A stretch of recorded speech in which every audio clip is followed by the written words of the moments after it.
بسم اللہ الرحمن الرحیم۔ السلام علیکم۔ اس وقت پورا پاکستان شاید مایوسی کی لہر میں ہے، سوائے نون لیگ، جماعت اسلامی یا دوسری مخالف قوتیں جو پاکستان کا بھلا نہیں چاہتی۔ لیکن اصل حقیقت کیا ہے؟ مزید ڈسکس کرنے سے پہلے اس ویڈیو کو لائک کریں، حقیقت ٹی وی کو سبسکرائب کریں اور بیل آئیکن پر ضرور کلک کریں۔ آج حقیقت ٹی وی آپ کو مکمل تفصیل سے بتائے گا کہ پاکستان میں تیل ہے یا نہیں اور اس کا اعلان کیوں روکا گیا۔ 18 مئی کو روزہ کھلنے کے فوری بعد 7:03 پر 92 نیوز سب سے پہلے خبر بریک کرتا ہے اور بہت خوشی کے ساتھ خبر بریک کرتا ہے کہ کھودا پہاڑ نکلا چوہا، یعنی اس طرح ضلالت کرتے ہوئے، اور کہتا ہے کہ پاکستان کے 14 ارب ضائع ہو گئے اور تیل گیس کچھ بھی نہ نکلا۔ اس میڈیا کو اگر عمران خان نے لگام ڈالی ہوتی تو آج یہ دن نہ دیکھنا پڑتا۔ تقریباً 8 بجے کے قریب عمران خان شوکت خانم کی ایک سرمنی سے خطاب کرتے ہوئے تیل گیس کے بارے میں کیا کہتے ہیں، سب سے پہلے یہ ذرا کلپ سنیے گا۔ آپ نے سب نے آج 2 نفل ضرور مانگنے ہیں، کیونکہ ہمارا وہ سمندر میں، کراچی سے آگے سمندر میں ہم گیس کا کنواں اندر کھودا جا رہا ہے، اور لگتا یہ ہے کہ 1 ہفتے کے اندر ہمیں پتہ چل جائے گا، اور ہو سکتا ہے کہ وہاں سے اتنا بڑا گیس کا ذخیرہ ملے کہ پاکستان کو کبھی اگلے 50 سال میں گیس کی کہیں باہر سے منگوانے کی ضرورت نہیں پڑے گی۔ آپ نے ایک کلپ سنا، اب ذرا حقیقت ٹی وی کی ان ویڈیوز کو یاد کریں جو پچھلے 2 مہینے سے حقیقت ٹی وی آپ کو بنا کر بتاتا رہی، آپ کی سکرین پر بھی چل رہی ہیں کہ شاید پاکستان تیل کا اعلان نہ کر پائے، ریاست شاید اجازت نہ دے پائے۔ یہ آپ کی سکرین پر ان کے ٹکر چل رہے ہیں، کیونکہ مکمل تفصیل سے آپ کو بتایا تھا کہ جب عمران خان نے اعلان کیا تھا کہ 3 ہفتوں بعد تیل گیس کے ذخائر نکلیں گے اور قوم کو خوشخبری دی جائے گی۔ ظاہر ہے عمران خان کوئی بچے تو نہیں ہے، انیشیل رپورٹ ان کو پیش کی گئی تھی کہ اتنا تیل موجود ہے اور اتنا آنے والا ہے۔ پھر بھی حقیقت ٹی وی نے آپ کو بتایا تھا کہ وینزویلا میں جنگ شروع ہے، لیبیا میں جنگ شروع ہے تیل کی وجہ سے، اور پاکستان میں بھی جنگ شروع ہو سکتی ہے تیل گیس کی وجہ سے، اور یہ اس دفعہ کوئی عام جنگ نہیں، یہ نیوکلیر جنگ ہوگی اور بڑی خطرناک جنگ ہوگی۔ پاکستان میں تیل گیس سب موجود ہے اور قریباً 100 سال کا تیل اور گیس، شاید اس سے بھی زیادہ۔ اب ذرا کلپ سن لے آپ ڈاکٹر شاہد مسعود کا کہ وہ کیا کہتے ہیں۔ بڑے پر امید اور بڑا ان کو انتظار ہے کہ یہ، لیکن اگر ذخائر وہاں سے ابھی نہیں آپ کو ملتے، فرض کریں، اس کا مطلب یہ ہرگز نہیں کہ ذخائر وہاں پہ نہیں ہے، ٹھیک ہے نا۔ یہ ابھی اس وقت عمران خان صاحب کو ممکن ہے کہ یہ بتایا جائے کہ وہاں پہ اس وقت جو کمپنیاں ڈرلنگ کر رہی تھیں ان کو نہیں ملے، اور ظاہر ہے کہ وہ حالات وغیرہ وہاں پہ وسائل کا فقدان بھی ہے۔ دیکھیں نا بات آپ نے سنا، اب آپ کو حقیقت ٹی وی کی ساری بات سمجھ آ گئی ہوگی جو 2 مہینے سے آپ کو ویڈیوز میں بتائی جا رہی تھی کہ کیوں تیل کا اعلان نہیں ہوگا۔ عمران خان کا دماغ خراب نہیں تھا کہ 7 بجے میڈیا پر خبر بریک ہوتی ہے اور ان کو کون فیڈ کرتا ہے خبر، اور 8 بجے پھر بھی وہ اعلان کر رہے ہوتے ہیں کہ 1 ہفتے بعد خوشخبری مل سکتی ہے، آپ لوگ نفل پڑھیں، دعا کریں۔ کیا عمران خان کو کسی نے بتایا نہیں تھا کہ 1 گھنٹے سے میڈیا پر کیا خبریں چل رہی ہیں، تیل گیس کے بارے میں کیا کہا جا رہا ہے؟ پھر کیوں کہا انہوں نے کہ 1 ہفتے مزید انتظار کرو؟ دیکھیے، تیل گیس کے ذخائر ہمارے پاس پوری طرح موجود ہیں۔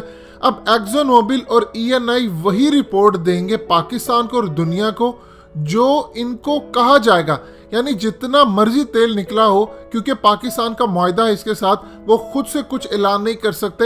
آپ کی سکرین پر بلومبرگ کا سکرین شاٹ چل رہا ہے 14 جنوری 2019 کا، جب انہوں نے خبر بریک کی تھی، دنیا میں تہلکہ مچ گیا تھا کہ پاکستان کے پاس 500 ملین یعنی 5 کروڑ بیرل تیل موجود ہے، کراچی ساحل پر ڈرلنگ ہونے جا رہی ہے، اور یہ بھی کہا کہ یہ بہت کم اندازہ تیل اس سے زیادہ ہے۔ جب عمران خان کو رپورٹ بھی پیش کی گئی، علی زیدی بھی کہتے رہے کہ سگنل مل چکا ہے تیل گیس کا، اور عمران خان تک کہہ رہے کہ 3 ہفتے ہیں تیل گیس نکلنے والا ہے، تو پھر ایسا کیا ہوا کہ تیل کا اعلان روکنا پڑا، گیس کا اعلان روکنا پڑا؟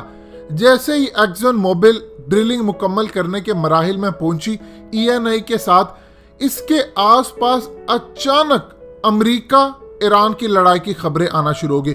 سعودی عرب کے آئل ٹینکرز پر حملہ ہوتا ہے جو یو ایس سے جا رہے تھے لے کر. یو اے ای پورٹ پر 4 ٹینکروں پر حملہ ہوتا ہے جس میں سے سعودی عرب، یو اے ای اور ناروے کے آئل ٹینکرز ہوتے ہیں. سعودی عرب کے اندر پھر پائپ لائن پر ڈرون حملہ کیا جاتا ہے اور سعودی عرب کو پتا ہوتا ہے کہ یو اے ای کے اندر جو حملہ ہوا ہے وہ اسرائیل نے کرایا ہے. وہ نہ ایران نے کروایا نہ کسی اور نے، مگر سارا نام ایران پر لگ جاتا ہے اور فوجیں اتارنے کا مرحلہ شروع ہو جاتا ہے. خبر آتی ہے کہ 1,20,000 فوجیں تیار ہیں مڈل ایسٹ میں حملہ کرنے کے لیے. ایران بھی تیار ہے اور یہ تمام صورتحال ہونے جا رہی ہے، لیکن ٹرمپ کہتا ہے یہ خبر جعلی ہے. اس کے باوجود سارے ادارے خبریں لگاتے ہیں. پھر دوسری طرف بھارت اپنا ڈیفنس سسٹم بارڈر کے قریب لے آتا ہے اور اچانک خبر آتی ہے کہ جنگ کی تیاریاں ہو رہی ہیں. پھر وہاں پر سری نگر میں خبر آتی ہے کہ سری نگر ایئرپورٹ کے قریب پاکستان اٹیک کرنے والا ہے اور کسی بھی وقت جنگ شروع ہونے والی ہے. ایران امریکہ کی جنگ میں اصل ایران بہانہ، عرب ملک ٹھکانہ اور پاکستان نشانہ تھا. جس وقت خبر آتی ہے کہ تیل کے ذخائر نہیں ملے، اسی وقت جنرل باجوہ کا بیان آتا ہے کہ ہم ہر طرح کی غیر متوقع صورتحال سے نمٹنے کے لیے تیار ہیں. اگر 92 نیوز پر چلنے والی خبر کو مان لیا جائے کہ یہ سچ ہے تو اس کا مطلب ہے کہ ایکزن موبل اور ای این آئی کو پہلے بتا دیا تھا کہ پاکستان سے تیل نہیں نکالنا چاہتے اور آپ نے بھی تیل نہیں نکالنے کا ہی اعلان کرنا ہے. 1-2 دن پہلے ان کو بتایا گیا. اسی وقت ڈونلڈ ٹرمپ کا بیان آتا ہے کہ ایران سے ہم جنگ نہیں چاہتے. پھر ایران کا بھی بیان آ جاتا ہے کہ ہم بھی جنگ نہیں چاہتے. اچانک معاملہ ٹھنڈا پڑتا ہوا نظر آتا ہے. پاکستان کے آئی ایس آئی کے چیف ایران جاتے ہیں اور ان کا آرمی چیف جو بھارت کے ساتھ مل کر کلبھوشن یادو، عزیر بلوچ سمیت بڑے بڑے گینگ کے ساتھ پاکستان توڑنے اور دہشت گردی میں ملوث رہا. پاکستان نے اس کو سیک کروایا. تو کیا سی آئی اے بھارت اتنے سال سے آزاد بلوچستان کا منصوبہ بنا رہے تھے، وہ چپ رہیں گے؟ یہ سارا کھیل کھیلا گیا جس کی ویڈیوز 3 ہفتے سے حقیقت ٹی وی بنا کر آپ کو پیش کر رہا تھا. ہم لوگ جوش میں آ کر کہتے ہیں کہ ٹھیک ہے تیاری کر لو، جنگ کی حالت ہے، ہم مار دیں گے. ڈالر امریکہ نے باہر سے مہنگا نہیں کیا. جس طرح ترکش لیرا کی دفع کیا، ڈالر ہمارے اندر سے لوگوں نے مصنوعی بحران پیدا کر کے مہنگا کیا. یہاں پر لیمو کا بحران، یہاں پر آلو، چینی سب ذخیرہ کر لیا جاتا ہے. اور ہم لوگ مثالیں ترکی کی دیتے ہیں. ترکی میں وہاں کی منی ایکسچینج نے کسی صورت ڈالر کا ذخیرہ نہیں کیا. لوگوں نے ڈالر سے ناک پوچھے جلائے. طیب اردگان نے کہا جہاں ڈالر پڑے ہیں نکالو، بیچو. اس طرح ہوا. ہمارے یہاں ڈالر مہنگا ہوا. موبائل فون مارکیٹ سے لے کر ہر جگہ لوگوں نے ایک ہی دن میں ریٹ 20 سے 25% بڑھا دیے کہ جی ڈالر مہنگا ہو گیا. باوجود اس کے کہ ان کے پاس جو سٹاک تھا وہ بڑا ہی پرانا اور پچھلے ریٹ پر تھا. نیا سٹاک امپورٹ کرتے 4 مہینے لگ جانے. لیکن بے ایمانی کی حالت یہ ہے کہ اسی وقت سارے ریٹ بڑھا دیے. پھر کہا جاتا ہے کہ اللہ ہمارے لیے آسانی پیدا کرے. اللہ آسانی پیدا کرنا چاہتا ہے، لیکن کیا ہمارے ریاست مدینہ کے دعوے داروں میں یہ چیز پائی جاتی ہے کہ سود خوری عروج پر چل رہی ہے؟ اللہ اور اس کے نبی صلی اللہ علیہ وسلم سے سود پر معیشت چلا کر جنگ ہو رہی ہے تو کیا برکت ہوگی؟ سوچئے گا کہ اجتماعی توبہ کا وقت آ چکا ہے یا نہیں، مہلت ختم ہونے جا رہی ہے یا نہیں. کیا ایسی صورتحال پیدا ہوئی کہ تیل ہونے کے باوجود بھی اللہ کا حکم نہ ہوا کہ ہم اعلان بھی نہ کر پائے؟